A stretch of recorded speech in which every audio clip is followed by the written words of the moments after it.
पाच पोरं मिळून जर कुठली ट्रिप प्लॅन करत असतील तर ते कुठली करतील? गोवा, मनाली, फार फार तर लडाख ट्रिप प्लॅन करतील. पण आम्ही ट्रिप प्लॅन केली आहे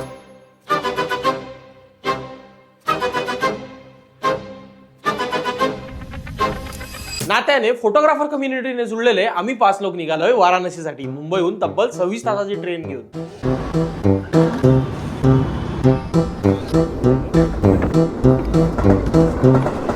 पाच अनोळखी लोकांसोबत आणखीन 2 लोक जुळले जे अनोळखी तर होते पण सेम मेंटॅलिटीचे. तर स्वागत आहे तुमचं all the way from Varanasi. रात्रीचे 12:40 झाले आणि आम्ही सध्या पोहोचलोय वाराणसी जंक्शनवर.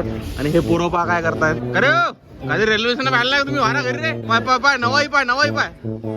पाय नवाई पाय यायची. हे पाय हे बी पाय पाहिलंच नाही कधी. ते बॅग बी नाही पाहिली कधी. पाय हे हा हरिकराव राहिला. हासतो आमच्या बोगीतून 10 पाकिटे चोरीला गेले. हासतो एक चाल काढ मग. चल आपल्या कॉन्ट्रॅक्ट नुसार पैसे वापस काढ. तर मग रूम काय म्हणते?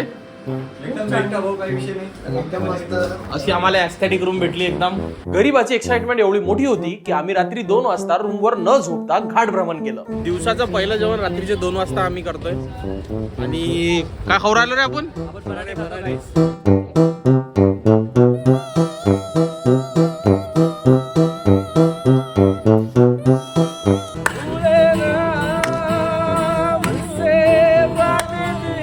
रात्रीच्या 3 वाजता लेमन टी पिऊन आम्ही आमच्या दिवसाचा समाप्ती केली. हा तर दिवस पहिलाच होता. इथून पुढे 9 दिवस वाराणसीत काय झाले यासाठी बनून रहा. भेटू पुढच्या भागात.